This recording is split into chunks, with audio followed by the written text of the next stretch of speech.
신명기 33장 29절 말씀입니다. 구약성경 318쪽입니다. 신명기 33장 29절 말씀.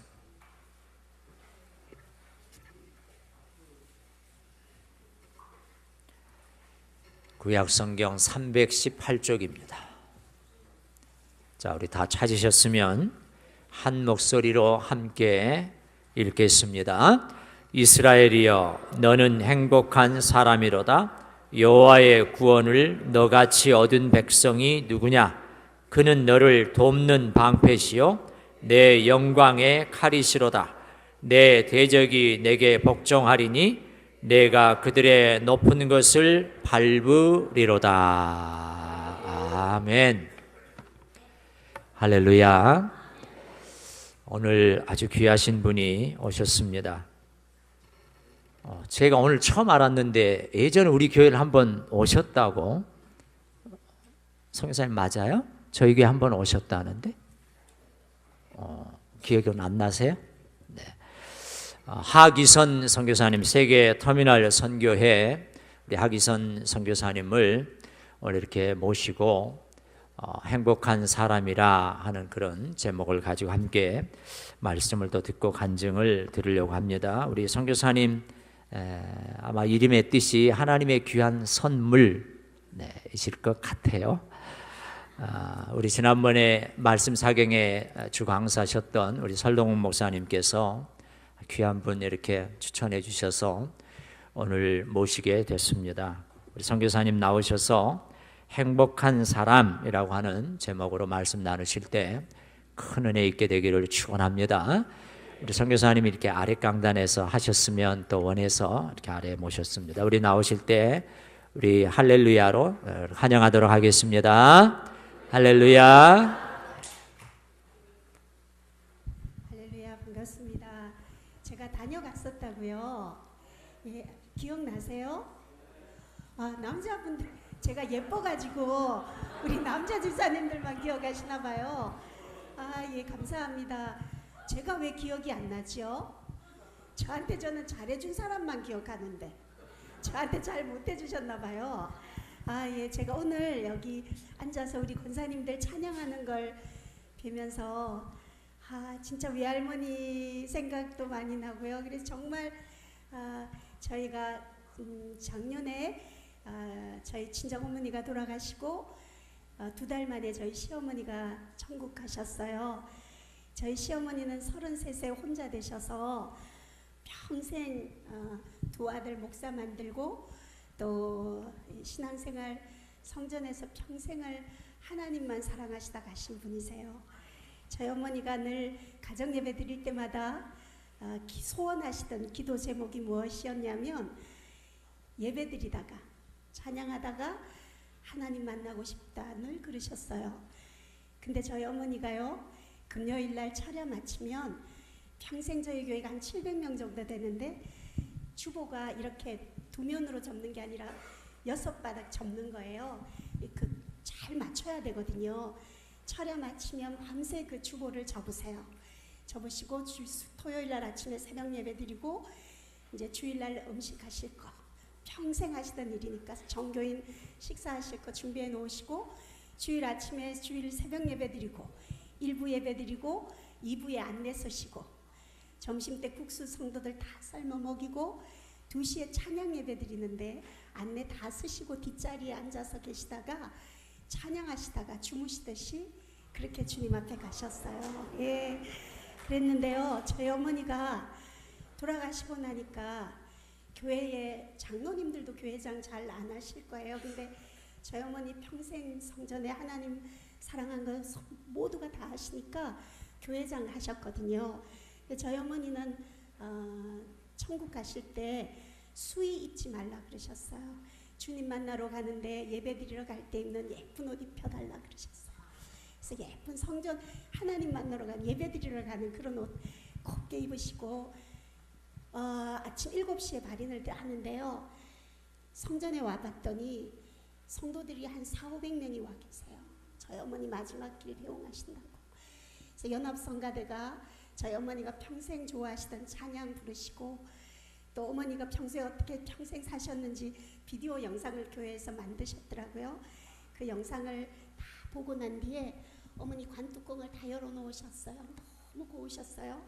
근데 성도들이 마지막 가시는 길 작별 인사를 하는데, 여러분 시체는요 가족이라도 만지기가 조금 어려워하시잖아요, 그렇죠? 저희 성도님들이요, 저희 어머니 얼굴도 만지시고 손도 만지시고 그렇게 다 작별 인사를 하시는 거예요. 제가 유가족석에 앉아서 그 모습을 지켜보면서 제 마음속에 그런 생각이 들었어요. 정말 하나님을 말로만 사랑했던 분이 아니고 정말 삶으로 살아주셨던 우리 신정숙 권사님, 우리 어머니의 며느리가 된 게 어떤 재벌가의 며느리가 된 것보다 더 감사하고 행복했어요. 저희 어머니가 평생 혼자 사시면서 하나님 앞에 다 심으셨거든요. 근데 저희 교회가, 요 얘기만 하고 제가 간증하도록 하겠습니다. 저희 어머니가 평생 직장 생활하면서 조그마한 빌라 하나 남겨놓고 하나님께 다 드렸어요. 근데 저희 교회에서 얼마나 어머니가 많이 건축할 때 애쓰셨는지 아시거든요. 근데 저희 교회가 40억 공사를 하면서 한 몇억 빚이 있어서 헌당을 못 하셔가지고 헌당하기 위해서 부흥회를 한번 했었어요. 미국에 계시는 목사님이 모시고 오셔서 부흥회를 하는데, 이제 헌금을 그때만 해도 헌금 작정을 할 때 이제껏 하나님 앞에 성전 건축을 위해서 얼마를 드리셨습니까? 라고 적는 난이 있었고, 그 밑에는 앞으로 얼마를 하실 수 있겠습니까? 라고 적는 난이 있었어요. 근데 저희 어머니가요, 평생 당신의 모든 걸 다 드린 어머니가 이제껏 얼마를 하셨습니까? 라고 적는 난에 인간적으로 자랑도 하고 싶으실 텐데, 저희 어머니가 뭐라고 쓰셨냐면, 이미 하나님 앞에 드린 것은 기억지 않습니다.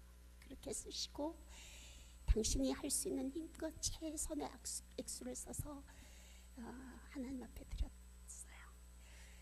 저희 담임 목사님이 저를 불러서 그 얘기를 전해주셨어요. 우리 권사님 그런 분이시라고. 저는 우리 사랑하는 성도님들 주님 만날 날 준비하실 때 살아온 날보다 마지막이 아름다운 그런 멋진 분들이 되셨으면 참 좋겠습니다. 여러분, 날아다니는 새들을 보면 상처 없는 새가 없고, 걸어다니는 사람들마다 사연 없는 사람들이 없지요. 기가 막힌 사연들 여러분들 다 안고 이 자리에 계실 텐데, 오늘은 제가 만난 하나님 전해드리겠습니다. 사실 요즘 시대가 그렇지 않습니까? 자판기에서 음료수 우리가 선택해 먹듯이 스마트폰 버튼 하나만 누르면 전 세계의 유명한 강사들, 간증자들, 찬양 사역자들 다 들을 수 있고 볼 수 있는 시대에 살고 있어요. 그렇죠? 근데 저는 유명하지도 않고 건강하지도 않고 성공하지도 못했는데, 또 그것도 2번이나 모르고 부르셨겠지만, 그래서 이렇게 또 여러분과 이런 좋은 인연으로 뵙게 되어서, 마이크 소리가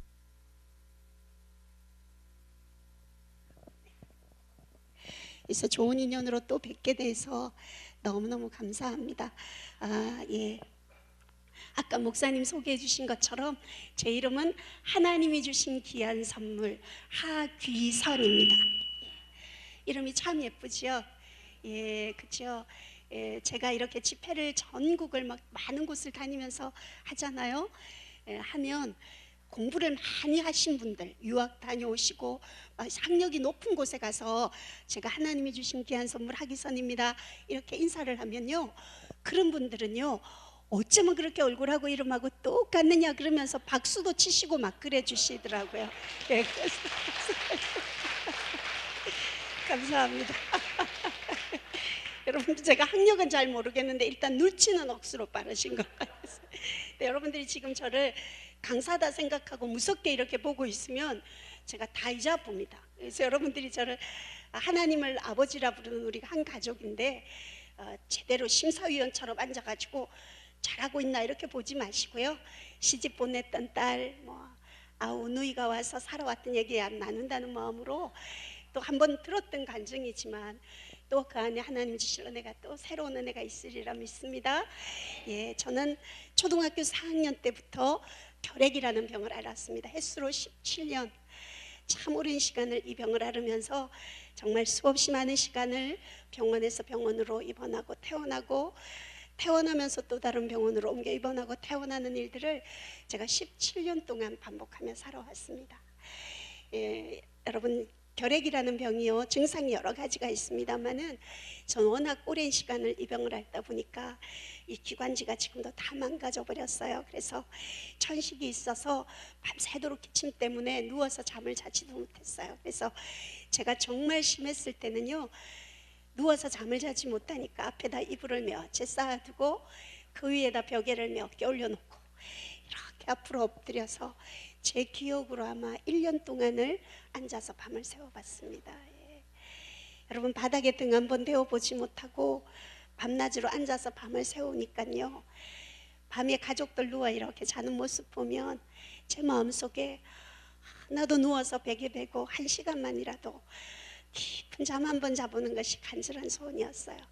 그렇게 심해지기 전에는요, 뭐 사람이 누워 잠자는 거 뭐 당연한 일이라고 생각했는데 1년 동안을 앉아서 밤을 새워보니까 사람이 누워서 베개를 베고 잠을 잘 수 있다는 게 얼마나 큰 감사의 조건인지 하나님께서 깨닫게 해주시더라고요. 여러분들은 다 누워서 주무시잖아요, 그렇죠? 우리 권사님들은 예배 시간에 앉아서도 잘 주무시는 분들이 계시잖아요.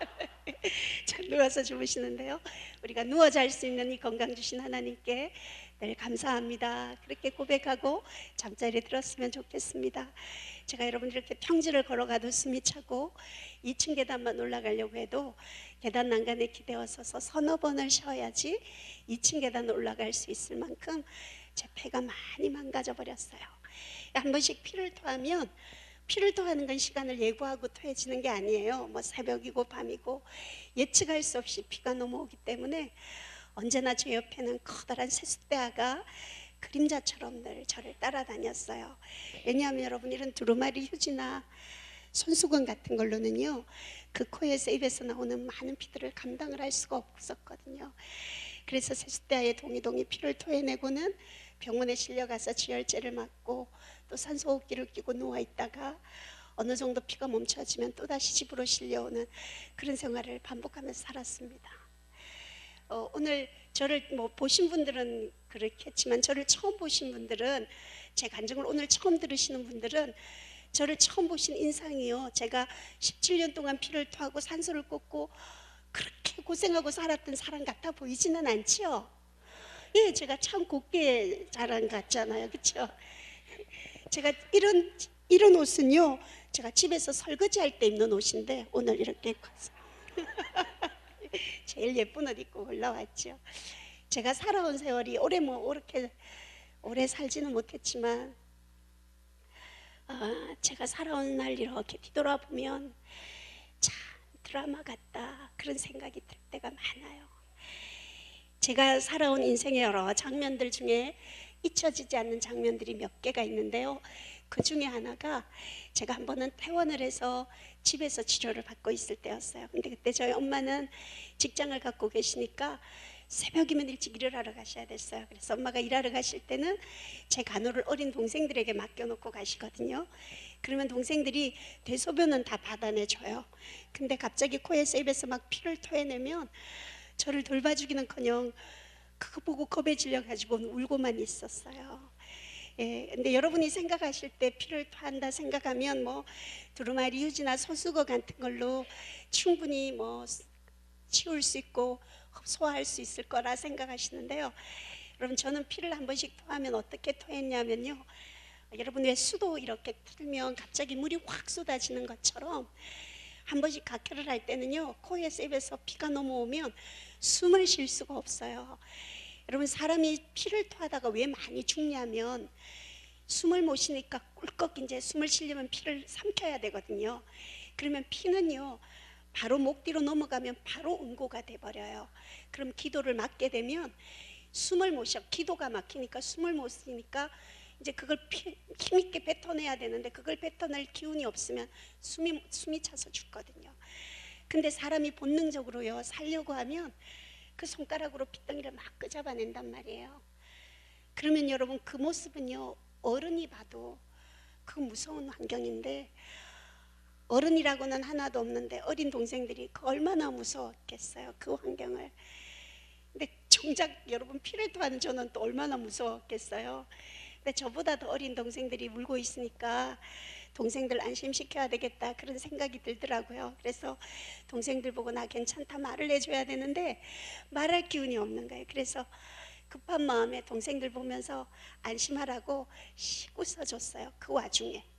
그러니까 나중에 엄마가 연락을 받고 직장에 계시다가 막 달려보니까 엄마를 만나니까 동생들이 막 서러워가지고 울면서 다 일러주는 거예요. 그러면서 동생들이 그러더라고요. 엄마 그게 더 무서웠다면서 막 피를 토하다가 갑자기 씩 웃으면 그게 더 무서웠다면서, 피 토하는 것보다 그게 더 무서웠다는. 지금은 이렇게 세월이 흘러서 여러분과 이렇게 웃으면서 추억처럼 이렇게 나눌 수 있는데요, 그때는 하루하루가 정말 기가 막힌 시간들이었어요. 그렇죠? 그러다가 한 번은 엄마도 일하러 가시고 동생들도 다 학교 가고 저 혼자 방에 있었어요. 저는 여러분 초등학교 4학년 때부터 이 병을 알았기 때문에 정상적으로 학교를 별로 다녀본 기억이 없어요. 학교 생활 못하고 늘 격리되어져서 그렇게 이 병원 저 병원 그렇게 다니면서 살았었죠. 그래서 그날도 혼자 방에, 내 동생들 다 학교 갔는데 저 혼자 휴학을 했으니까 방에 있었어요.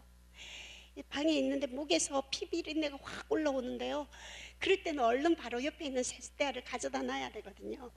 근데 그때는 너무 급해갖고 이 세숫대야를 가져놓을 겨를도 없었어요. 그래서 방바닥에 피를 토했는데 그 조그마한 방 안이 피로 흥건해지도록 피를 토하고 제가 토해놓은 피를 보고 놀라가지고 기절을 했어요. 근데 다행히도 같이 새들어 사시는 아주머니들이 그렇게 쓰러져 있는 저를 발견하시고 119 구급차를 불러서 저를 태워다가 대학병원 응급실에다 실어다 주셨어요.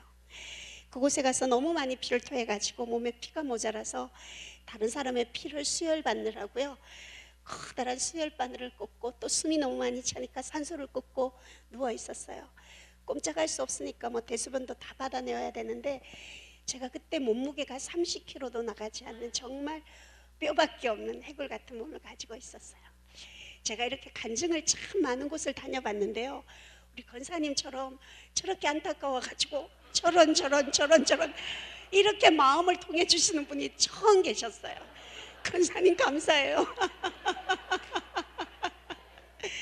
그래요. 예, 감사. 아마 딸 같은 마음에 그런 마음이 드시는 것 같아요. 예, 여러분들도 다 그런 마음이실 텐데, 제가 잘 왔다 이런 생각, 한 번 더 온 거 참 잘했다 생각이 들어요. 예, 여러분들하고 더 친해질 수 있고 여러분들을 저를 더 알고 기도해 주실 수 있으니까 예, 그런 마음이 드네요. 예, 감사합니다. 근데 어디까지 했습니까? 예, 제가 다 알고 있는데 여러분들이 안 주무시고 듣고 계시는가 하고 한번 생각이 되었어요.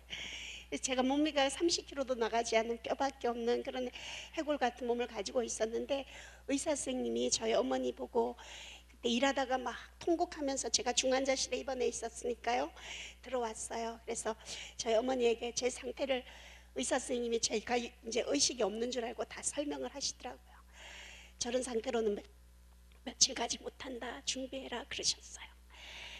여러분, 저희 엄마가요, 제가 얼마 못 살다는 얘기를 듣고 중환자실에 와서 보니까 정말 자기 자식인데도 뼈밖에 없는 해골 같은 몸을 가지고 피를 토하고 또 다른 사람의 피를 수혈을 받고 수혈받는 것 이상으로 더 많은 피를 토하고 산소를 꽂고 누워 있는데 엄마가 봐도 살아날 가망성이 하나도 없어 보이시더래요. 그래서 저희 엄마도 제가 다시 살아난다는 걸 포기하시고 죽음을 이제 준비하면서 기다리고 계셨어요. 근데 여러분, 사람의 생명은요 하나님 손에 있어요. 그죠? 그리고 주인공은 죽는 법이 없습니다. 그래서 하나님이 조금씩 건강을 회복시켜 주셔서 제가 휠체어 타고 화장실 정도는 다닐 수 있을 만큼 회복이 되어졌어요. 근데 여러분, 대학병원의 응급실은 병원비가 너무 많이 비싸니까요, 저희 같은 가난한 결핵 환자들은 그렇게 좋은 병원에는 오랫동안 입원을 해 있을 수가 없었어요. 제가 17년 동안 이 병을 앓으면서 아마 전국의 결핵병원이라는 결핵병원은 몇 달씩이라도 다 입원을 해봤어요. 그런데 마산에 가면 국립마산결핵병원이라고요. 그 마산결핵병원에는 제가 3년을 입원해 있었거든요.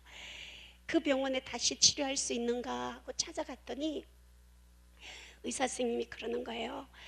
하기선 씨는 너무 오랫동안 이 병을 알아가지고 먹을 약도 없고 이미 약을 다 먹어버려가지고 약에 내성이 와가지고 먹을 약이 없다는 거예요. 그러면서 잘 먹어야 낫는 병이니까 집으로 돌아가서 영양가 있는 음식이나 먹으면서 새로운 결핵약이 개발될 동안 기다리는 것이 좋겠다고, 그러면 다시 한번 새로운 약이 들어오면 바로 연락할 테니까 집으로 돌아가라 그러시더라고요.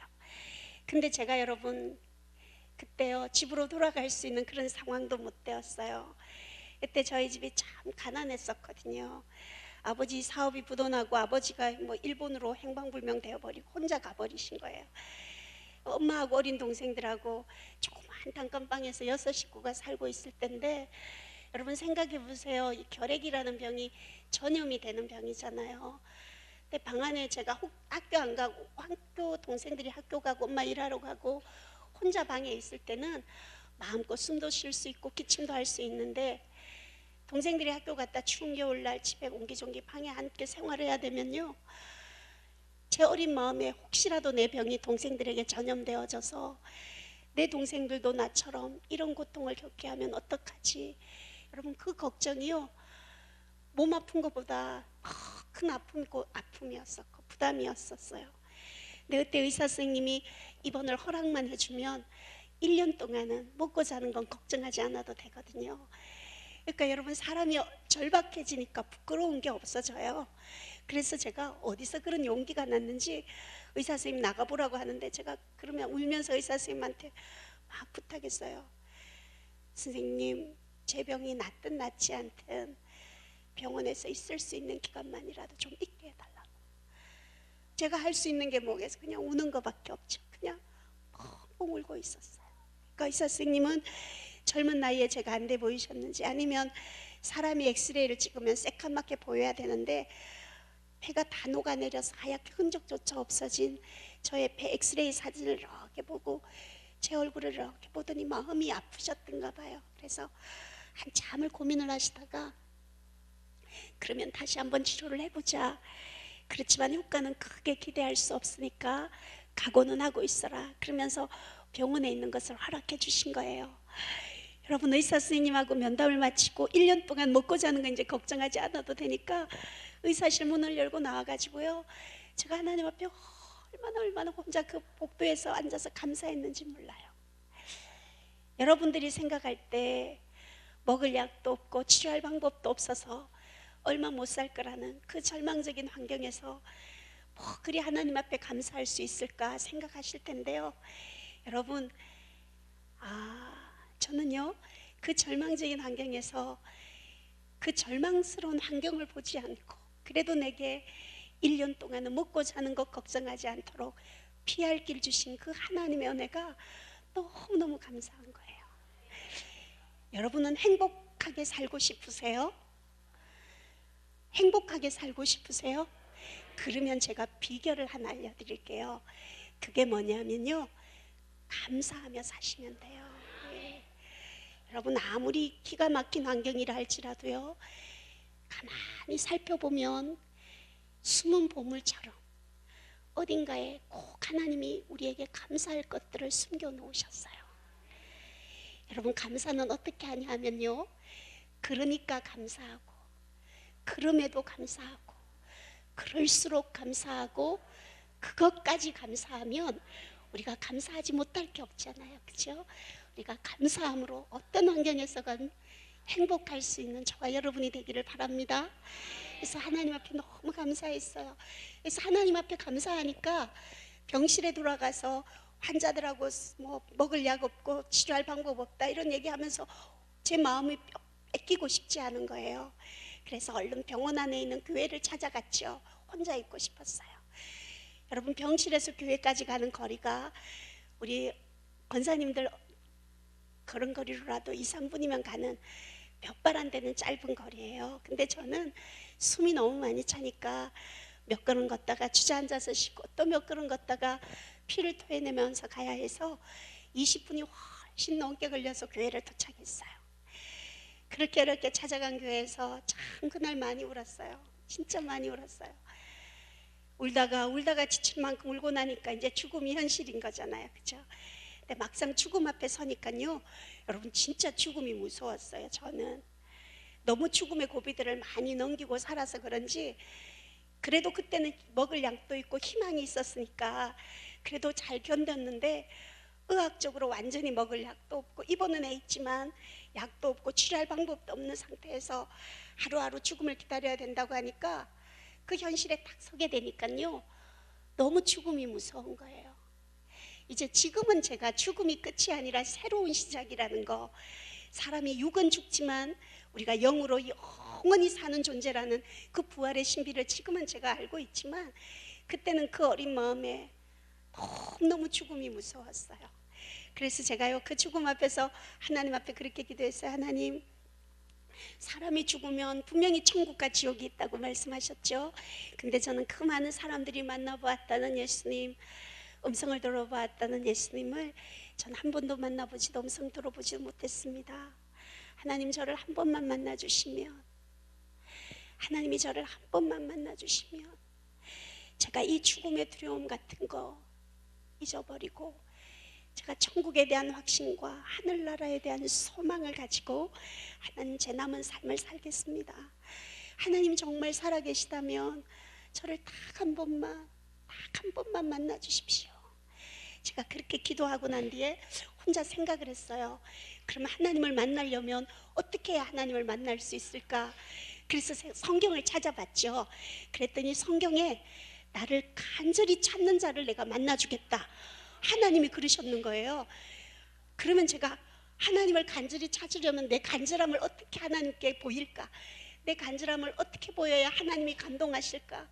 생각하다가 제가 그 다음 날부터 새벽 기도를 시작했어요.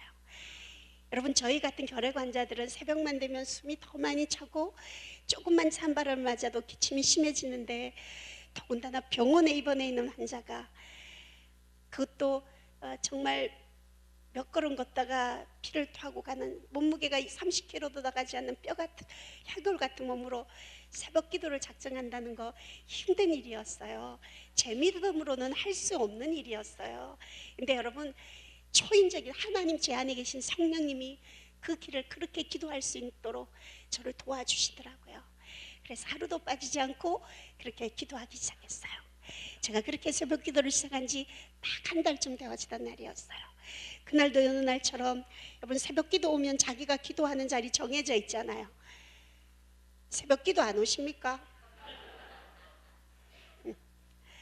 여러분, 새벽에 주님 만나러 오실 때, 주님하고 데이트하러 오실 때는요, 자기가 하나님과 만나는 은밀한 자리, 꼭 주님이 그 자리 먼저 와 기다리시도록 자기가 정해진 자리 정해놓으시면 하나님과 만나는데 좀 더 깊이 도움이 되는 것 같아요. 그렇죠? 주님과 데이트 자리 꼭 정해놓으세요. 그 자리 하나 정도는 있어야죠. 그래서 그날도 그 자리에 가서 열심히 눈물로 기도하는데, 제가 여러분 태어나서 처음으로 하나님의 음성을 들었어요.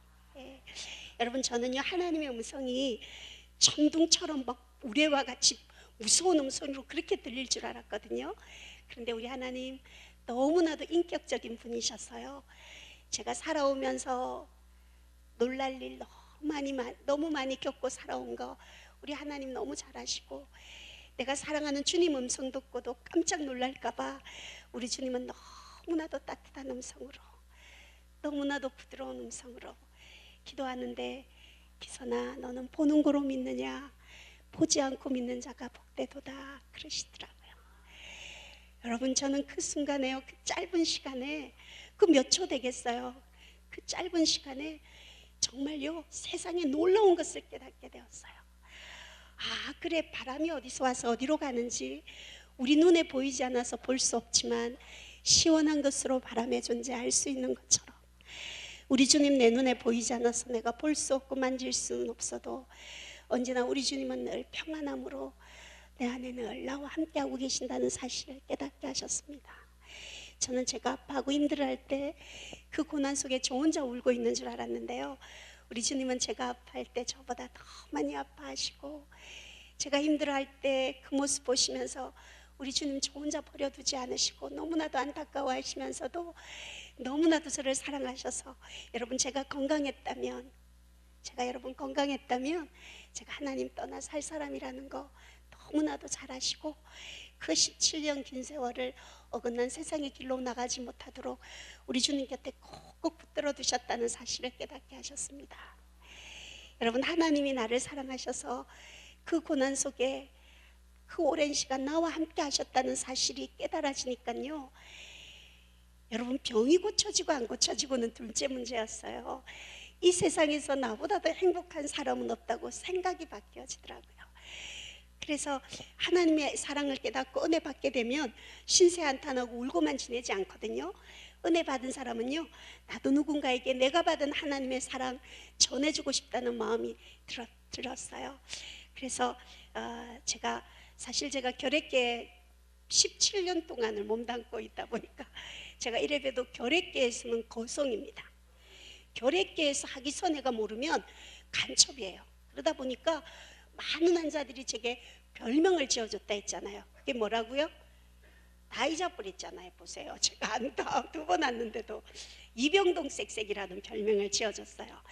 제가 입원해 있던 병동이 이병동이었는데 제가 걸어다니면서 숨을 쉴 때 쌕쌕거리고 다니니까 환자들이 저보고 이병동 쌕쌕이라 그랬어요. 제가 비록 이병동 쌕쌕의 몸이지만 내 건강으로 내 몸으로 할 수 있는 주의 일이 무엇일까 하나님 앞에 기도했어요. 열심히 기도했어요. 근데 기도하다가 제가 혼자 막 웃었어요. 왜냐하면 기도를 하는데요, 주님 제가 무슨 일을 할까요? 막 가슴이 뜨거운 거예요. 그러니까 무슨 일을 할까요? 막 기도하는데 제 숨소리가 제가 들어도 너무 크게 들리는 거예요. 주님이 제가 기도할 때 무슨 일을 할까요? 하면 주님이 제 숨소리를 다 듣고 계시다가 니는 그냥 쉬라 막 이럴 줄 알았거든요. 근데 주님이 그러지 않으시고 저에게 저희 병실 바로 앞에 있는 중환자 병실을 기억나게 하셨어요. 여러분 제가 처음 마산결핵병원에 입원할 때는 중환자 병실에 입원을 했어요. 그래서 2주 정도 있다가 일반 병실로 옮겼는데요, 중환자실에 처음 갔을 때 여러분 중환자실 위로하러 가면, 건강한 분들이 위로하러 가면 별로 중환자들에게 위로가 되지 않아요. 오히려 불편해요. 근데 같은 중환자로 옆에 있다가 일반 병실로 옮겨졌다가 그 사람이 회복되어져서 자기들을 위로하러 오면 그 중환자들이 생각할 때 저 사람이 치료된 것처럼 언젠가도 나도 한번 회복이 되겠구나, 그런 소망이 생기는 거예요. 그래서 제가 그 중환자 병실에 가서요, 산소를 먹고 있는 환자들 열심히 산소도 줄여드리고, 제가 산소 조절하는 건 간호사들보다 더 잘한다니까요. 워낙 산소를 많이 먹어봐가지고요. 또 피를 토하는 환자들요, 여러분 세상에 살아오면서 저보다 많이 피를 토해본 사람이 있을까요? 제가 그 환자들 피도 다 받아내주면서, 왜냐하면 사람들이 피를 토할 때는 옆에 안 가려고 그래요. 그 균들이 다 나오기 때문에. 근데 저는 뭐 그런 거 두렵지 않잖아요. 열심히 다 수습해주면서 환자들을 섬기고 돌보기 시작했어요. 그런데 여러분 우리 하나님 얼마나 멋진 분이신지, 화장실 길도 겨우 가는 그 쌕쌕거리는 몸으로 중환자 병실 봉사를 오래 하지 않아서 그 다음 달 검사를 하는데 어떤 약을 먹고 어떤 주사를 맞고도 치료되지 않았던 17년 동안이나 저를 괴롭혀왔던 결핵균들이 그달 검사 결과 모조리 떨어지는 놀라운 기적을 체험하게 하셨습니다. 지금 저는 이 건강해 보이지만 왼쪽 폐는 하나도 없습니다. 이게 수술을 해서 없어진 게 아니라 17년 동안 알아오면서 결핵균들이 다 갉아먹어버려서 다 녹아내려서 왼쪽 폐는 하나도 없어요. 엑스레이를 찍으면. 그래서 받쳐주는 폐가 없기 때문에 제가 이렇게 서 있을 때나 걸어 다닐 때 왼쪽 어깨가 언제나 기우뚱해져 있어요. 그리고 그나마 있는 오른쪽 폐도 정상적인 여러분들은요, 오른쪽에는 상엽, 중엽, 하엽 이렇게 세 엽의 폐가 있어요. 전도하러 가시다가 이 의학 상식이니까 아는 척 하셔도 돼요. 근데 저는 이 상엽, 중엽은 하나도 없어요. 밑에 하엽만, 그것도 거의 폐 기능을 상실한 늑막염까지 동반된 작은 폐를 가지고 지금도 생활하고 있습니다. 여러분 결핵이라는 병이 다 나았다고 해서 금방 호흡이 정상적으로 들어오는 것이 아니라 이미 없어진 만큼의 폐활량을 못하기 때문에 제가 지금 완쾌 된 지가 아주 오래됐지만 지금도 평지를 걸어가도 숨이 차고 2층 계단 오르려면 몇 번을 쉬어야 합니다. 제가 지난번에 몇 년 전에 왔는지 모르겠는데 엘리베이터가 이번에 생긴 거 아니에요? 그죠? 제가 그때 엘리베이터 없어서 고생했던 기억이 나는 것 같은데요. 그때 제가 그랬어요. 엘리베이터 생기면 제가 다시 한번 오겠다고. 그리고 엘리베이터 할 때 돈 부족하면 저한테 연락하라고 제가 하나님께 얘기해 주겠다고 그랬던 건데, 아 이제 생각나네요. 이제 저 때문에 엘리베이터를 하나님이 또 놔주시고 감사합니다. 그래요. 이렇게 말하는 것도 숨차고 평지를 걸어가는 것도 숨찬 제가요, 하나님을 이 호흡으로도 찬양할 때는 별로 숨차지 않아요. 그래서 저는 이제는 더 심한 것이 생기지 않도록, 이제는 더 심한 것이 생기지 않도록 다시는 죄를 범치 말라 당부하셨던 우리 주님의 당부의 말씀을 늘 기억하면서, 저는 저를 살려주신 하나님께서 행여라도 제 생명을 연장시켜 주신 거 후회하시지 않도록 남은 삶을 정말 주님 기뻐하시는 일에 아름답게 쓰임받기를 원합니다. 여러분, 몇 년 전부터 저희 같은 결핵 환자들에게도 장애인증을 주도록 법이 바뀌어졌어요.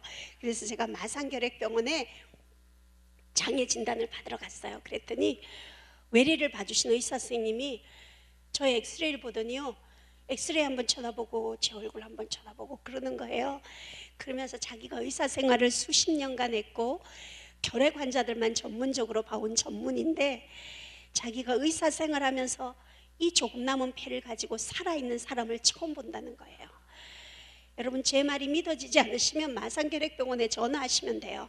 전화하셔서 하악기선 제 이름을 말씀하시면 제가 결핵계의 거승이라니까요. 그러니까 환자 제 상태를 의사 선생님들이 상세하게 설명을 해 주실 거예요. 제가 한 번은 부산의 아주 큰 교회에서 간증을 해달라고 연락이 왔어요. 저는 교회가 크든 작든 물어보지 않아요. 스케줄이 비어있는 대로 가는데, 이번에 큰 우리 꿈의 숲 교회 맞죠?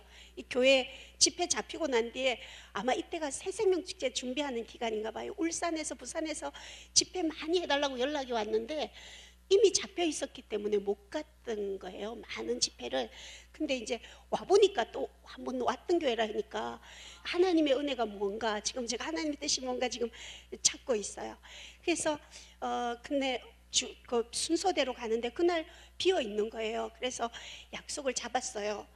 약속 잡고 난 뒤에 이제 집회 날짜가 되어서 그 교회를 갔는데요, 이제 집회를 잡고 난 뒤에 그 교회에 알고 보니까 그 교회는 너무너무 큰 교회여가지고 의사 선생님들이, 장로님들이 27분인가 8분이 장로님들이 의사분들인 거예요. 그래서 당회를 하시고 난 뒤에 부목사님에게, 저하고 늘 통화하던 부목사님에게 이번에 헌신예배, 특별 헌신예배 강사가 누가 오냐 물어보셨대요.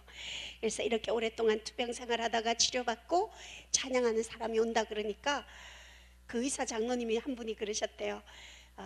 우리가 그래도 명색이 의사인데 환자 말만 들을 수 없다.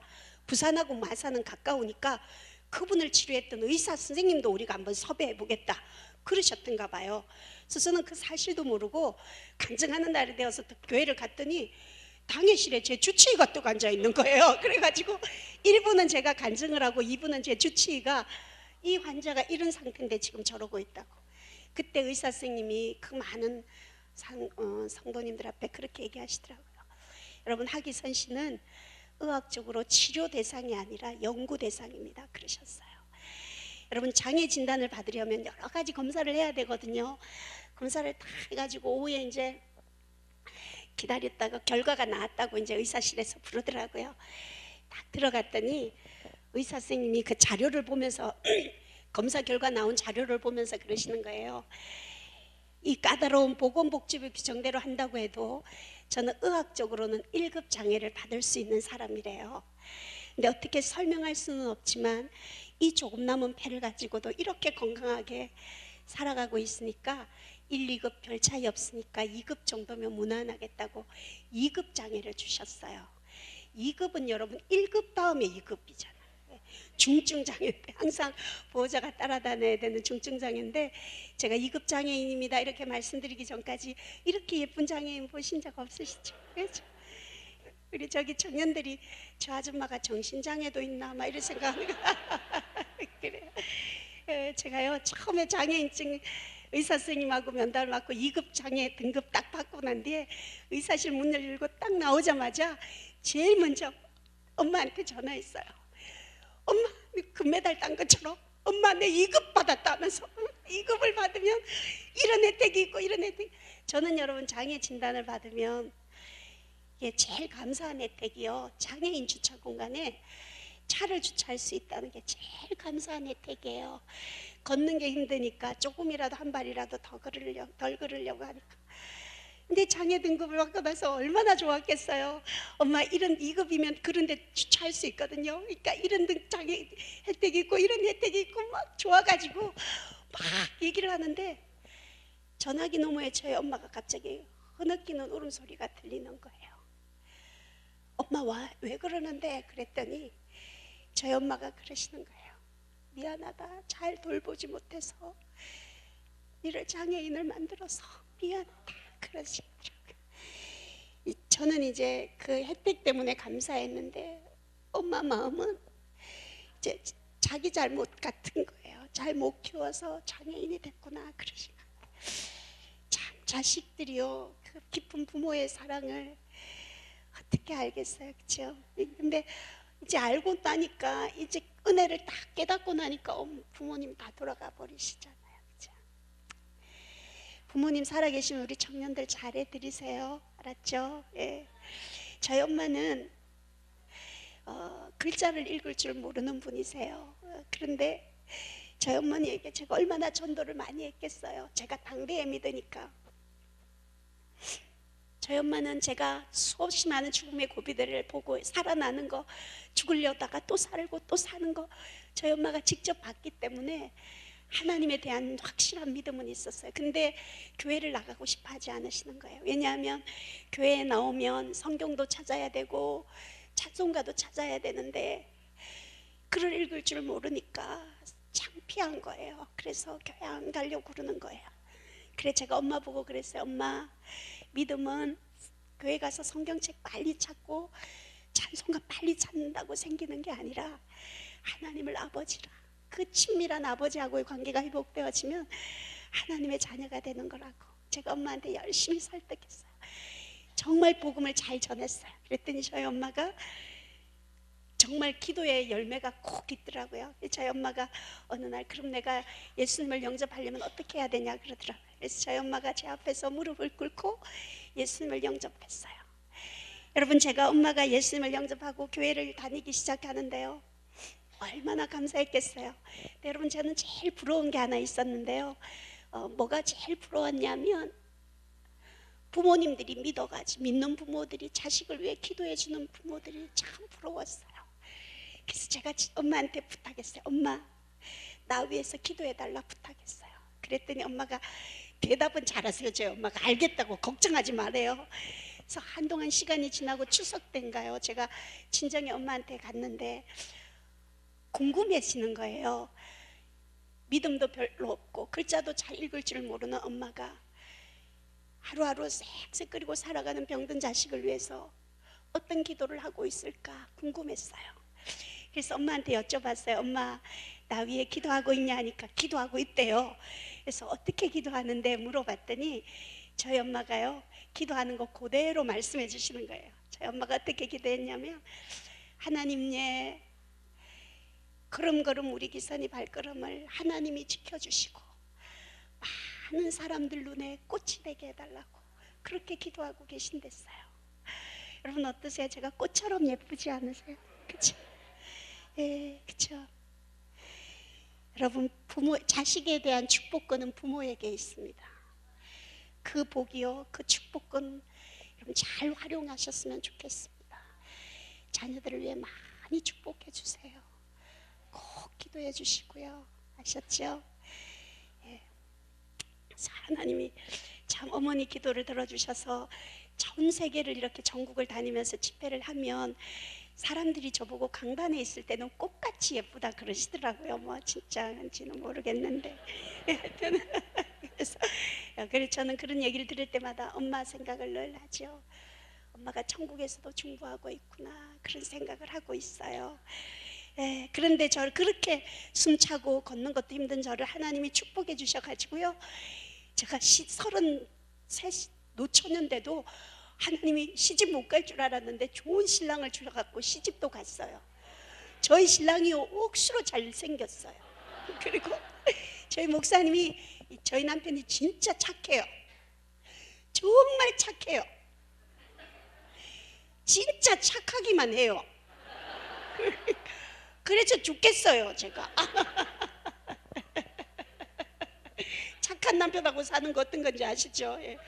저희 남편이 짧은 세상 하나님 앞에 한번 기억되어지는 삶을 살아보자, 그래서 금식하고 기도하다가 우리 주님 복음 전하는 일, 전도하는 일 가장 기뻐하신다 응답받고 목사 안수를 받고 지금 세계터미널 선교회라고 표를 끊고 차를 기다리는 수많은 여행객들에게 뭐 말로만 하는, 무례하게 말로 예수 믿으세요, 무례한 그렇게 전도하는 게 아니라 우리가 정말 삶으로 내 안에 있는 예수님, 인격적인 예수님 한번 전해보자 이래서 열심히 노방에서 전도하는 전도자들 훈련시키고 또 교육시키고 작은 개척교회 사모님들 훈련해서 전도하는 현장에 열심히 사역하고 있습니다. 제가 이렇게 전도를 하러 가면 저는 남자분들이 전도가 참 잘 돼요. 그래서 제가 생각을 했어요. 하나님이 내게 미모를 주신 게 이때를 위함이구나 이러면서. 죄송합니다. 제가 웃자고 이제 익숙해지셨잖아요. 제가 웃는 게. 그래서 제가 한 번은 근데 이게 여러분 노방전도라는 게요, 열매를 볼 수 없는 전도기 때문에 참 지칠 때가 많이 있습니다. 전도는 했는데 저 사람이 예수를 믿는지 안 했는지 거둬지는 게 없으니까 저희가 한 15년 이제 되어졌는데요, 한번 힘들더라고. 한 번은 참 힘든, 이게 그만둬야 하나 생각하고 있던 쯤에 하나님이 제게 이 누군가가 이 전도 노방에서 전도하는 거 이거 누군가는 해야 되고 하나님 기뻐하신다는 확신을 주신 사건이 있었어요. 제가 한 번은 오전에 터미널에 전도를 하러 갔어요. 저희 터미널 선교회 전도지는 이제 교회 전도지하고는 조금 달라요. 전국에 고속버스 운항 시간표를 전도지 안에 넣고 그게 조금 말씀도 넣고 하나님의 글귀도 하나님의 말씀도 넣어서 제가 전도하러 가면 그러죠. 여행객들에게 안녕하세요, 이거 고속버스 운항 시간표인데요, 이 안에 보시면 천국 가는 시간표도 있어요. 자 그러면서 예쁘게 말도 하잖아요 제가, 그렇죠?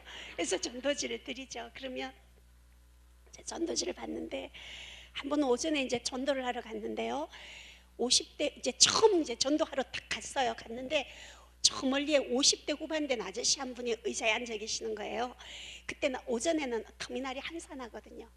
그래서 전도하러 가야 되겠다. 이제 첫 손님이잖아요 저한테는. 그래서 이제 전도하러 가는데 가까이 가는데 이 아저씨가 너무 무섭게 생기는 거예요. 그래서 첫 판인데 이것도 상처를 받으면 안 되겠다 싶어가지고 저분은 안 되겠다 하고 돌아서는데 제 마음에 자꾸만 감동이 오는 거예요. 그래서 그 자리에서 잠깐 기도하고 순종하고 그분이 앉아 계시는데 눈치 끈 감고 무릎 꿇고 앉아버렸어요. 그랬더니 오전에 사람들 없는데 터미널에서 어떤 여자가 싹싹거리면서 와가지고 탁 무릎을 꿇고 앉으니까 이 아저씨가 막 깜짝 놀라는 거예요. 그래서 제가 아저씨 보고 그랬죠. 아저씨, 제가 놀라지 말라고, 저는 오랫동안 죽음 앞에 있다가 그 죽음 앞에서 하나님 만나고 하나님 제게 치료해 주시고 새 생명 주셔서 내게 새 생명 주신 하나님의 은혜가 너무너무 감사해서 나처럼 정말 내가 만난 하나님, 나처럼 주님을 알지 못했던 그 사람들에게 복음 전하러 이렇게 예수 믿 전하러 왔다고 이제 전도하러 왔노라고 아저씨에게 저를 먼저 소개했어요. 제가 어떻게 아팠고 어떤 상황에서 여기 왔는지를 소개하고 난 다음에 제가 아저씨 보고 그렇게 말씀드렸어요. 아저씨, 운동장에서 아이들이 신나게 뛰어놀 때는요, 어떤 아이가 행복한 아이인지 어떤 아이가 불행한 아이인지 알 수 없어요. 그런데 어두워지고 캄캄해졌을 때 돌아갈 집이 없는 아이는 얼마나 불쌍한 아이겠습니까? 우리가 아무리 기억하고 싶지 않고 생각하고 싶지 않아도 어김없이 인생의 어두움의 때, 죽음의 때 누구에게나 다가올 텐데 그 마지막 죽음의 날에 돌아갈 집이 없는 삶을 살았다면, 잠시 머무는 이 세상에서 부귀영화를 누리고 높은 지위를 누리고 살았다는 게 죽음 앞에 무슨 자랑이고 행복이 되겠습니까? 전 아저씨께서 제가 만난 하나님, 저를 이토록 행복하게 해주신 우리 예수님, 아저씨도 꼭 만나셔서 세상에 많은 사람들이 무서워하고 두려워하는 죽음마저도 기쁨으로 기다릴 수 있는, 돌아갈 집을 준비해 놓고 사는 멋진 인생을 사셨으면 좋겠습니다. 그렇게 전도하고 아저씨 손에 전도지를 꼭 쥐어드리고 일어났어요. 제가 그날 터미널에서 2시간을 전도를 했어요. 여러분, 저는 숨이 차니까요, 전도할 때 연속적으로 막 전하지를 못해요. 숨차서 몇 분 전하다가 또 기침하고 앉아 쉬었다가 전도하는데 느낌이 이상해서 누군가 저를 지켜보는 것 같은 거예요. 그래서 옆으로 이렇게 봤더니 아까 전도했던 그 무서운 아저씨가요, 멀찍이 서서 제가 전도하는 거, 또 숨이 차서 기침하고 앉아서 색색 끓이는 거 다 지켜보고 있는 거예요. 제가 그 아저씨가 저를 보고 있다는 걸 안 순간부터요, 제가 그날요 정말 죽을 둥살동 전도했어요. 그 아저씨 보라고 더 열심히 했어요. 그래서 터미널 전도를 다 마치고 저희 성계 사무실이 터미널 바로 건너편에 있어요. 그래서 사무실을 걸어가면서 참 많은 생각을 했어요. 난생 처음 만난 여자가, 그것도 자기 하나 몸도 숨이 차서 쌕쌕 끓이면서 내가 예수님 때문에 행복하다고, 내가 돌아갈 집이 있어서 너무너무 행복하다고, 그렇게 복음 전하는 제 모습을 보고 저 아저씨가 무슨 생각을 하고 그렇게 2시간 동안 그렇게 오랫동안 나를 지켜봤을까. 물론 여러분, 그분이 예수님을 영접했는지 안 했는지는 알 수 없어요, 그죠? 그렇지만 제가 씨를 뿌리는 일은 감당했기 때문에 자라게 하시고 거두시는 몫은 아버지의 몫이고 우리 해야 될 이 씨 뿌리는 일, 우리가 게을리해서는 되지 않지 않겠습니까? 여러분, 잘 생각해 보세요. 가나 혼인잔치에 포도주가 떨어졌을 때요, 하인들에게 포도주를 만들어서 갖다 주라 하지 않으셨잖아요. 물만 떠다 주라 그랬어요. 그럼 그 떠다 주는 일에 순종하면 그 자리에서 포도주는 주님이 만드시는 거예요. 여러분들이 정말 물 떠다 주는 일, 씨 뿌리는 이 일에 여러분 최선을 다하셨으면 좋겠습니다. 여러분, 세상에 믿지 않는 사람들이요, 예수님을 만날 수 있는 방법이 어떻게, 무슨 방법으로 예수님을 만날 수 있겠어요? 우리처럼 교회에 와서, 그분들은 예배도 드리지 않잖아요, 그죠? 그렇다고 우리처럼 성경을 보지도 않아요. 그렇게 믿지 않는 사람들이 예수님을 발견할 수 있는 방법, 예수님을 만날 수 있는 방법 딱 하나밖에 없어요. 그것은 바로 먼저 예수 믿는 우리의 삶의 모습을 통해서 우리 안에 있는 예수님 발견하게 되거든요. 여러분, 꽃을 싼 종이에는 꽃향기가 나고 생선을 싼 종에서는 비린내가 나게 되어 있습니까? 성령으로 와 계신 예수님 여러분 안에 모시고 그 주님과 동행하고 살아가는 여러분이라면 우리의 삶을 통해서 우리 안에 있는 예수님, 그 고상한 예수님, 그 신사적인, 그 인격적인 주님 우리가 전해야 되지 않겠습니까? 여러분, 저는 북서울 꿈의 교회 식구들이 따뜻한 분들이었으면 좋겠습니다. 온기가 있으면 사람이 모여들게 되어 있습니다. 여러분들이 우리가 복음을 전하고 세상에 믿지 않는 사람들에게 복음 전하는 거 중요한 일이죠. 열심히 하셔야 되지만 그거보다 우리 안에 있는 믿음의 형제 자매들끼리 서로 우리가 격려하고 사랑해주고 우리의 따뜻함이 있을 때 그 따뜻함을 보고 믿지 않는 사람들이 모여들 수 있도록 우리가 삶으로 전하는 멋진 예수님, 우리가 전하는 저와 여러분 되었으면 참 좋겠습니다. 이제 간증을 마무리하겠습니다.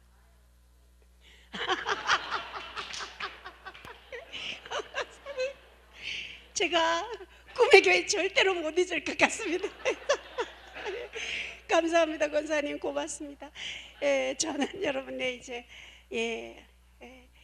정말 따뜻한 분이신 것을 아이고 감사합니다. 제가 참 자주 병원에 입원을 하게 돼요. 이렇게 환절기가 되면, 근데 제가 몇 년 전에 왔는지 모르겠는데 15년이요? 그렇게 오래됐습니까? 그러면 다 잊어붙겠네요, 간증도 뭐, 그쵸? 예. 근데 제가 자주 병원에 입원을 하게 돼요. 15년 안에 그 날짜 연수는 나중에 끝나고 계산해 보도록 하겠습니다. 이제 그거는 다시 한번 이제 교회 쪽도 봐가지고 다시 이제 교회 역사 한번 보면서 한번 다시 찾아보겠습니다. 저도 한번 찾아보겠습니다. 몇 년 전에. 근데 참 익숙합니다, 여러분들. 제가 그때 여러분들을 뵈면서 친정어머니, 시어머니 생각하고 많이 울고 갔던 기억이 지금도 있어요. 그래서 제가 저도 한번 찾아보겠습니다. 근데 어떻게 목사님은 저를 모르고 부르셨습니까? 새로 부임하셔가지고 목사님 감사합니다. 자주 그렇다고 또 다른데 부임해 가시지는 말고 계속 꿈의 교회에서 또 한 번 더 여러분 또 나중에 또 뵐 수 있었으면 좋겠어요. 제가 죽지 않고 살아있다면 제가 뵈러 오겠습니다. 저는 1년에 한 서너 번은 병원에 입원을 하게 됩니다. 이제 환절 기를 때는요, 그때보다 제가 참 많이 건강해졌다 여러분들 느끼실 거예요. 제가 참 죽음의 고비들을 많이 전했는데요, 제가요 많이 병원에 입원해 있었습니다. 그동안에 보통 한 2주 정도 산소 꽂고 있으면 퇴원을 하는데요, 제가 얼마 전에는 1달 반, 2달을 병원에 입원해 있었어요. 근데 산소를 꽂고 있는데요, 새벽 2시쯤에 1달 정도 입원해 있을 때 호흡곤란이 왔어요. 저는 늘 호흡이 곤란한데 그때는 정말 저도 태어나서 처음으로 겪는 호흡곤란이었어요. 숨을 쉴 수가 없었어요. 얼굴이 태산처럼 부어지는 거예요. 숨을 못 쉬니까. 여러분, 다른데 팔 아프고 다리 아프고 몸 아픈데도 아픈데요, 그 고통스러운데 사람이 숨을 못 쉬면요, 그 고통은 여러분 정말 말할 수가 없어요. 막 간호사들, 의사들 달려와서 산소 수치를 쟀는데 너무 수치가 떨어지고 의식을 잃어가니까 콧줄 산소를 빼내고 커다란 기계를 입에다 꼽더라고요. 그러면 그 기계는 몸속에 있는 나쁜 이산화 탄소를 빼내고 고단위 산소를 넣어주는 기계예요. 그 기계를 딱 꼽으면 고단위 산소가 커다란 기계로 들어가니까 금방 이제 숨이 괜찮아져야 되거든요. 근데 저는 그 기계를 꼽았는데도 시간이 지나도 산소 수치에 변동이 없는 거예요. 그러니까 그걸 지켜보고 있던 의사 선생님이랑 간호사가 그러시더라고요.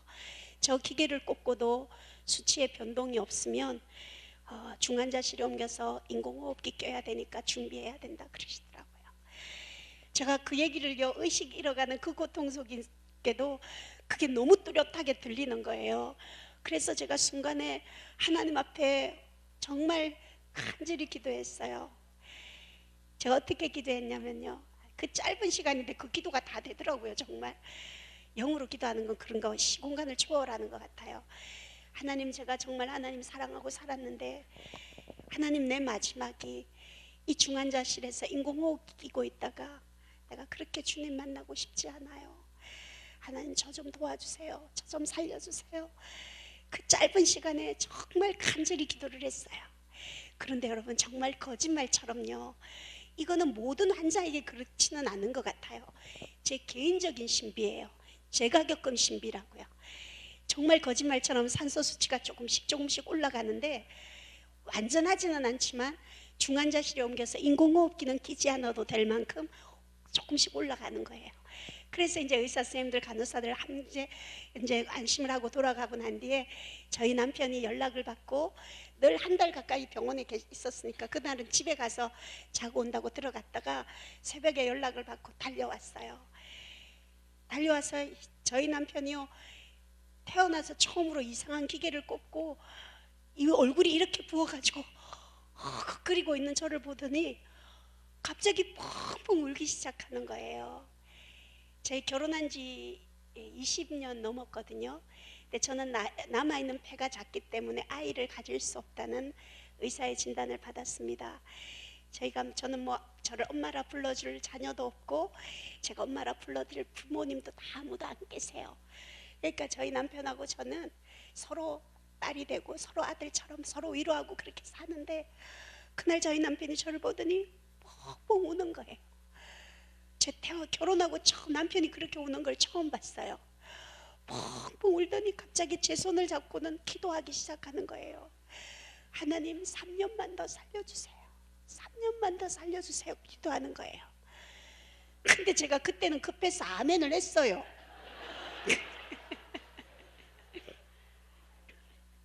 저희 남편이 생각할 때 사실 믿음이 없으면, 제가 너무 위독했기 때문에 3개월도 믿음이 없으면 말할 수가 없어요. 근데 저희 남편 믿음으로는 3년을 말했으니까 얼마나 큰 믿음으로 말했겠어요. 근데 제가 정신을 좀 차리고 나니까 이 3년이 너무 짧은 거예요. 그래가지고 제가 남편한테 그랬죠. 아니 여보, 기도하는데 돈 드는 것도 아닌데 좀 더 쓰지, 3년이 뭐냐 하면서 3년 취소하고 혹시 30년으로 연장해 줄 수 있겠냐 하니까 잠깐 생각하더니 우리 신랑이 어떻다고요? 착하다고요. 그래가지고 알겠다고 그래가지고 일단 30년으로 연장해 줬어요. 그래서 이제 30년 이제 여러분들이 기도해 주시면 이제 30년 딱 올해가 3년째 되는 날이에요. 그래서 3년 올해 지나고 다음부터는 제가 덤으로 사는 인생인데, 이제 그래서 이제 지내다가 2달 정도 지나서 퇴원을 했어요. 근데 여러분, 퇴원은 해왔지만 사람이 숨이 차면요, 다른 거 달라서 숨이 차면 삶의 질이 참 떨어져요. 살아있다고는 하지만 너무 고통스러운 거거든요. 방 안에 화장실에도 숨이 차니까 걸어갈 수가 없어요. 밥만 미음만 한 숟가락 먹어도 숨이 차서 색색 끓이고 있어야 되는데, 그러다 보니까 일주일 간격으로 병원에 퇴원을 했어요. 근데 한 번은 입원을 했는데요, 제가 입원해 있는 옆에 병실에 환자 한 명이 죽었어요. 여러분, 환자들은요, 다른 환자의 죽음을 보면 다른 건강한 사람하고 좀 그 죽음을 다르게 봐요. 내 마지막은 어떤 죽음이 될까 여러 생각을 하게 돼요. 그리고 이제 이렇게 지내다가 일주일 만에 퇴원을 했어요. 퇴원을 해서 집에 왔는데 또 일주일 정도 지나니까 호흡곤란이 와가지고 또다시 그 병원에, 저는 순천향 병원이 제 단골 병원인데 병원에 또 입원을 하러 갔어요. 갔더니요, 여러분, 그때가 메리스가 한창 유행할 때였어요. 근데 입원하는 날부터 열이 나고 숨이 차는데, 하루 지나고 나니까 의사 선생님들이요, 여러분 왜 텔레비전 뉴스 시간에 보면 의료진들 막 완전 무장을 하고 하얀 옷 입고 오는 거 보셨죠? 그런 복장을 하고 제 주위를 딱 둘러서더니 의사분이 그러는 거예요. 제 주치의가, 지금 저는 메리스 고위험군인데 제가 지금 증상이 딱 메리스라는 거예요. 그래서 우리 병원에서 당신을 격리시키기로 결정했다. 그러면서 어디로 격리를 시키냐면, 일주일 전에 병원에 입원했을 때 환자 죽었던 그 1인실로, 거기로 저를 격리를 딱 시키는 거예요.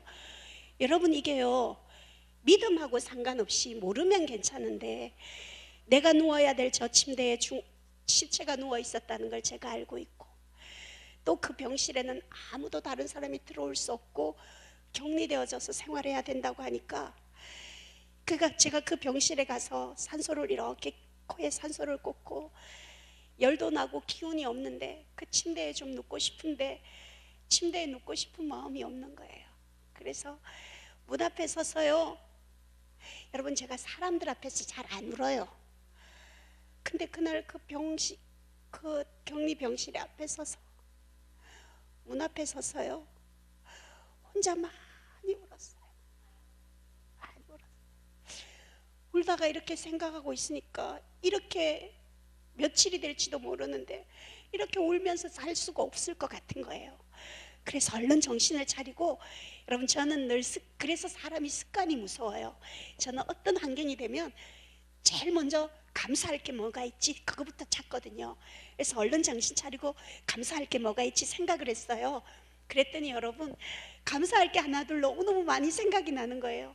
첫째는 제가 아직 죽지 않고 살아있다는 게 감사했고, 아직 메리스가 확진되지 않아서 희망이 있다는 게, 검사 결과를 기다리는 동안 희망이 있다는 게 감사했고, 그리고 이런 환경에도 제가 감사할 수 있는, 이런 감사거리를 찾고 있는 이런 믿음 주신 하나님의 은혜가 너무너무 감사한 거예요.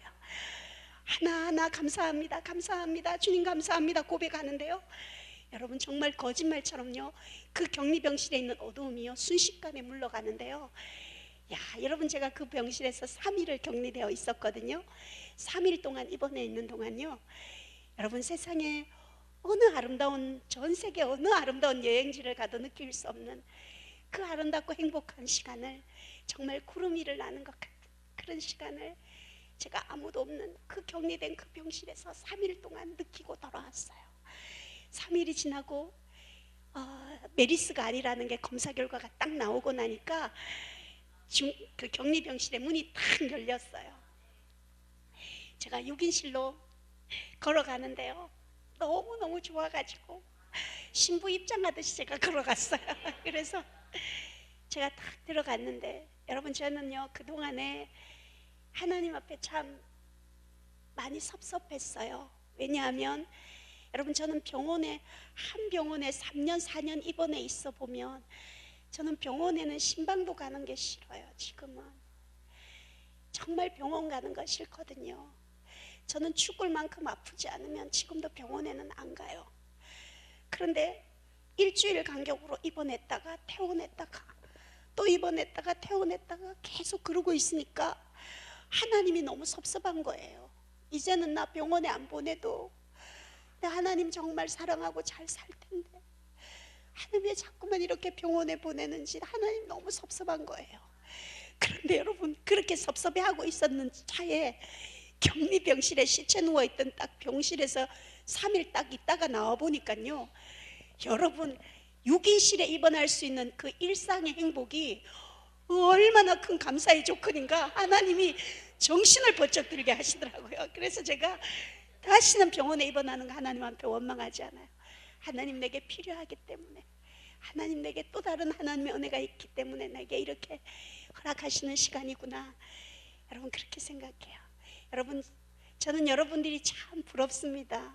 왜 부르냐 하면 이쁜 건 제가 더 이쁘니까. 그 이쁜 건 안 부러운데 정말 새털처럼 가벼운 몸으로 이렇게 막 걸어다니시고 전도하러 다닐 수 있는, 다른 사람 도와줄 수 있는 그런 건강을 가진 여러분들이 정말 부럽습니다. 저는요 이렇게 건강하게 지내다가도 갑자기 호흡 곤란이 오면 또 병원에 가야 돼요. 그건 누구도 몰라요. 언제가 될지는. 여러분 제가요 죽음 앞에 딱 있어 보니까요, 여러분 사람이 죽음 앞에 서면 뭐가 제일 먼저 생각나는지 아세요? 저는요 너무 고통스러운 죽음 앞에 딱 서게 되니까 제가 통장에 돈 몇 푼 모아놨던 거 그거 생각 안 나요. 저는 예쁜 그릇 좋아하거든요. 제가 예쁜 그릇 커피잔 모아놨던 거 하나도 보고 싶지 않아요. 죽음 앞에 딱 서니까요 제일 보고 싶은 게 사람이더라고요. 내가 용서하지 못했던 사람, 정말 내게 고맙게 해줬던 그 사람이 한번 보고 그 사람 보고 가고 싶더라고요. 근데 여러분 우리가 얼마나 많이 속고 사는지 몰라요. 통장에 돈, 우리 육신에 보이는 거 하나도 우리 죽음 앞에 아무 소용없는데 그게 중요한 줄 알고 우리가 그게 속고 산단 말이에요. 정말 소중한 건 바로 우리 자신들이고 사람들인데 서로 사랑하면서 그렇게 살았으면 좋겠어요. 여러분 저는 늘 죽음 앞에 서고 살기 때문에 오늘 밤이라도 주님 제 생명 부르시면, 도로 찾으시면 내가 하나님을 만나게 되면 무슨 말을 해야 될까 늘 준비하고 있어요. 저는 주님 맞을 준비 늘 하고 있어요. 전 오늘 밤이라도 주님이 저를 보자 하시면, 제가 그토록 사랑했던 주님을 딱 만나면 제일 첫 마디가 주님 감사합니다. 주님 감사합니다. 제일 먼저 그렇게 주님께 말씀드리려고 해요. 그러면 우리 주님이 제가 어떤 인생을 살아왔는지 다 아시잖아요. 제가 간증드렸지만 초등학교 4학년 때부터 제가 여러분 성장하면서 어머니라고 불러야 됐던 새엄마들이 5분 계셨어요. 물론 좋은 새엄마들도 많이 계셨지만 피를 토하고 전염병을 앓고 있는 제가 겪어야 되는 서러움은 말할 수 없었어요. 그런 인생을 살아왔고 또 결혼해서 자식도 없이, 그런데도 열심히 주님을 위해서 살아왔던 제 살아온 삶의 여정을 다 아시는 주님이 주님 감사합니다. 고백했을 때 오냐 그러고 마시겠어요? 그러지 않으실 거예요. 이건 성경에는 나와 있지 않은데요, 제가 혼자 상상을 해봤어요. 우리 주님이 저를 보면 보좌에서 내려와서 꼭 안아주시면서 그러실 것 같아요. 아니야, 그렇게 힘들고 어려웠는데 잘 살아줘서 내가 너 때문에 더 고마웠다. 제가 그 칭찬 받고 싶습니다. 여러분, 우리 모두 언젠가는 주님 앞에 서게 될 텐데 며칠 가지 않는 사람의 칭찬 때문에 행복했다가 불행했다가 그렇게 어리석은 어린아이 같은 삶이 아니라 우리가 주의 일하면서 수고한 거, 애쓴 거, 헌신한 거 아무도 이 땅의 사람들 알아주지 않아도, 옆에 권사님들 몰라줘도 어느 날 우리 주님 앞에 섰을 때, 야, 너 그때 나 때문에 손해보고 양보해주고 참아줘서 정말 그때 내가 너 때문에 너무너무 고마웠다. 우리 여러분 주님 앞에 그 칭찬 들을 수 있도록 이 땅의 시간 아름답게 사랑하며 살았으면 좋겠습니다. 예, 감사합니다. 여러분 제가 행복하게 보이지 않으세요?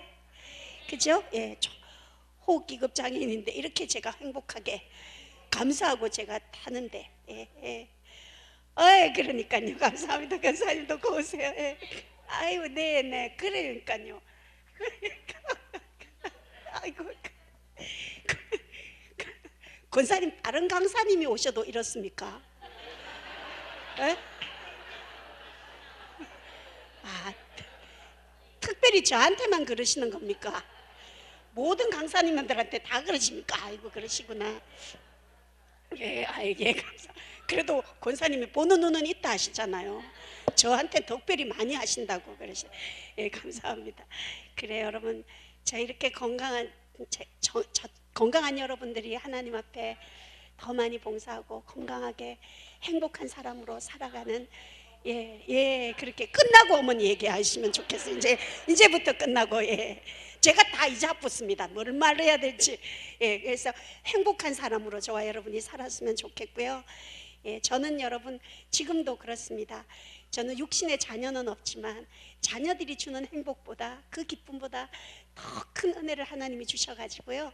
여러분, 저는 자기의 재능과 소질을 최대한 발휘해서 죽을 곳이 있어서 죽을 곳을 향해 달려가는 사람은 그 일이 고상하든 유치하든 가장 가치 있는 일이라 생각되어져서 전 열심히 지금 작은 개척교회 사모님들, 정말 목회의 무게 위에 가난의 짐까지 안고 살아가는 수많은 전국의 개척교회 사모님들을 교육하고 훈련하고 또 그리고 매년 3월 5일을 사모의 날로 제가 지정해 버렸습니다. 그래서 매년 3월 5일이 무슨 날이라고요?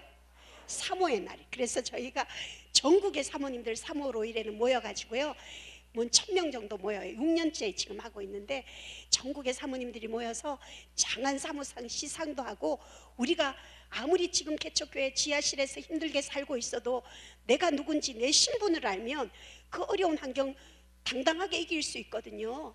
그래서 내가 거룩한 신부다, 내가 하나님의 신부다, 그분들에게 위로하고 격려해서 자기 정체성을 찾아서 열심히 사역할 수 있도록 매년 3월 5일 날 추행사를 하고 있습니다. 제가 사는 곳은 강화도인데요. 강화도 한번 와보셨습니까?